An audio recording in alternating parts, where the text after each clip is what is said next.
Scammer alert! Sa mga nakakakilala dito, pagbigay na lang daw po sa NBI at police.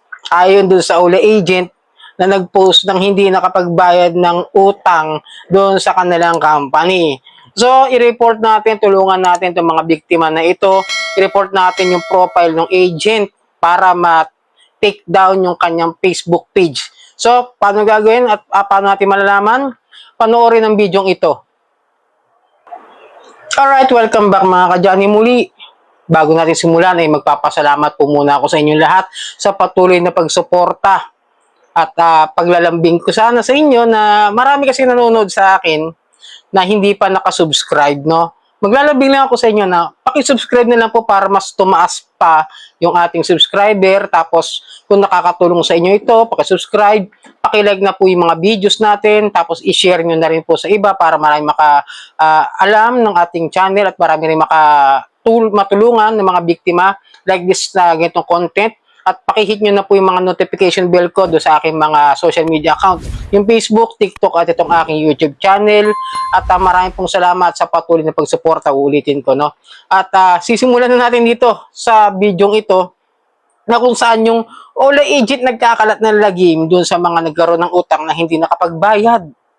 At nagsisimula na naman sila. Ewan ko, tumahimik sila ng mga isang buwan after nung May na raid, di ba? Pero hindi ganun katalamak yung mga susunod ng post. Ngayon, nagsisimula na naman sila. Papakita ko sa inyo yung isa sa mga pinost niya na sinasabi niyang bayaran mo ng utang mo, masyadong makapal ang mukha mo. Scammer alert! Sa nakakakilala dito, ipagbigay na lang po sa NBI at police. Biruin mo, imbes na magsumbong, kung talagang siya ay inutangan at istapa ng taong ito, ang ginagawa, naka Facebook page, dami account, tapos ipapahiya yung picture, yung tao, no, yung picture niya doon sa social media, sa Facebook. Takpakan ko lang yung mga pangalan tsaka yung kanilang mga itsura, yung kanilang mga pagkakakilanlan dahil syempre, hindi natin basta-basta pwedeng isiwalat yung kanilang mga pagkatao dahil sila yung mga pribadong individual. Hindi katulad na itong Ola agent na to, ang kapal ng muka, na sasabihin niyang scammer agad, utang pa lang pinag-uusapan. Pwede naman kasi kayong magpunta sa bahay ng taong nagkaroon ng utang sa inyo. Kung kayo talaga mga lehitimo at kung kayo talaga mga profesional na mga kolektor na mga paniningil ng utang. So meron pa siya mga ibang pinost. At dito, papakita ko sa inyo, no, hindi ito paninirang puri doon sa mga ulan na binanggit niya. Unang-una, sila yung nagbanggit kung anong online lending app sila nagtatrabaho. Papakita ko sa inyo na yung mga OLA na ito ay hindi naka-recorded sa SEC doon sa kanilang online lending platform. Okay? Itong mga OLA na ito nagpo-post gamit tong agent na ito na nakadami account, binanggit niya dito sa mga post niya. Diba? Ito yung agent na hindi nag-iisip. Parang katulad yung sa isang OLA na ginawa ko rin na wala namang app sa App Store, no? Nasa website siya, yung Andalikas, nagpo-post yun, ngayon nawawala na yata yung mga post niya.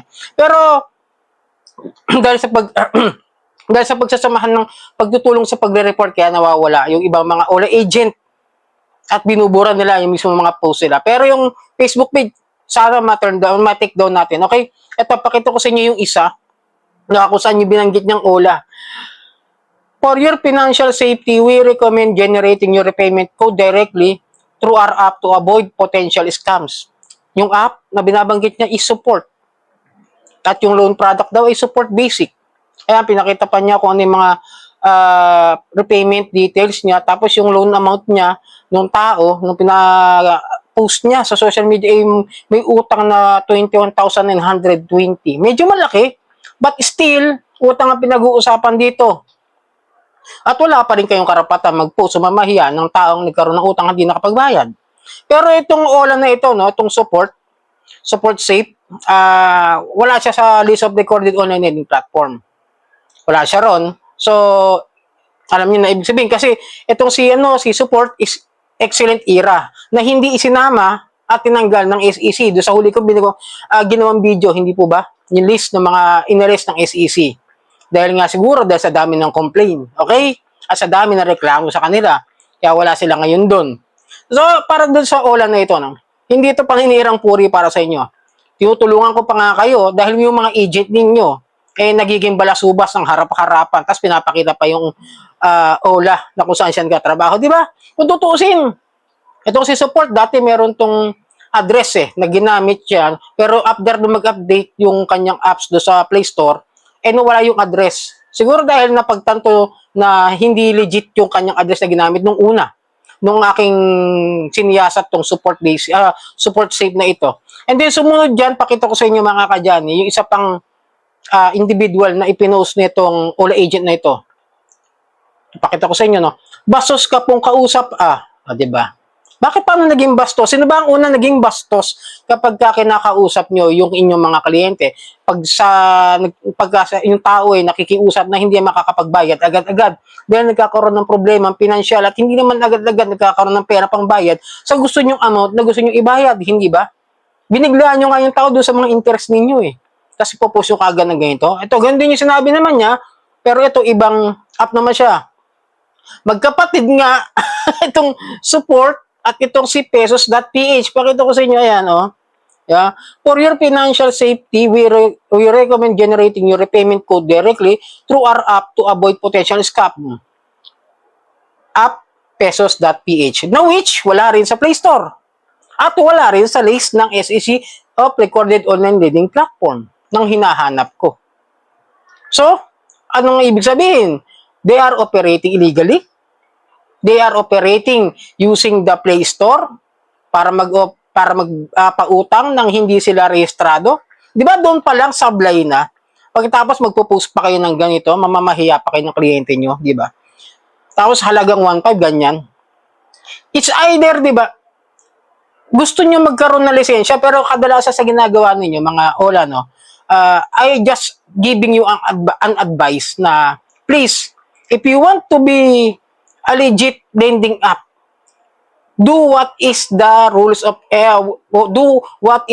and regulations ng SEC. No, wag niyong gagawin yung mga nakalista doon sa unfair debt collection practices.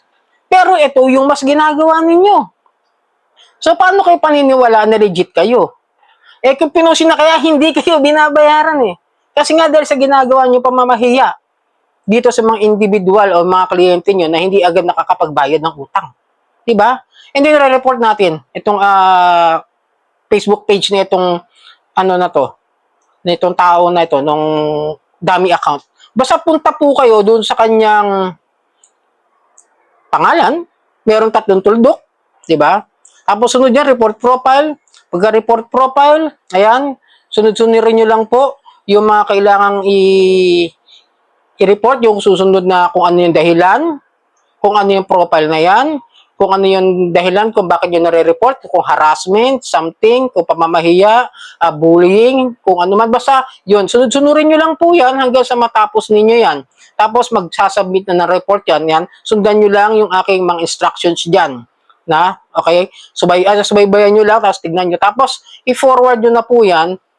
Pagkatapos yun, pwede nyo pong i-block. Pero para sa akin, huwag nyo i-block para malaman natin kung talagang na-report na yung page, para kung na-take down na yung mga pictures dyan, kung na-take down na talaga yung Facebook page, yung dummy account na isang OLA agent na ito, at kung ano yung mga tao na nandyan, yung mga nabiktima nito, pwede kayong lumapit sa PNP o sa NBI, pati sa PAOK.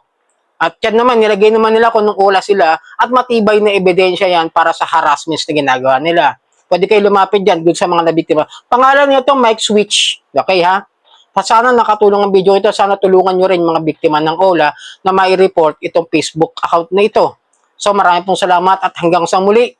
At paki-follow na lang po ang aking mga social media account ng Facebook, TikTok at itong aking YouTube channel. At sa uulitin, maraming salamat po sa patuloy na pagsuporta at pagtangkilik dito sa ating channel.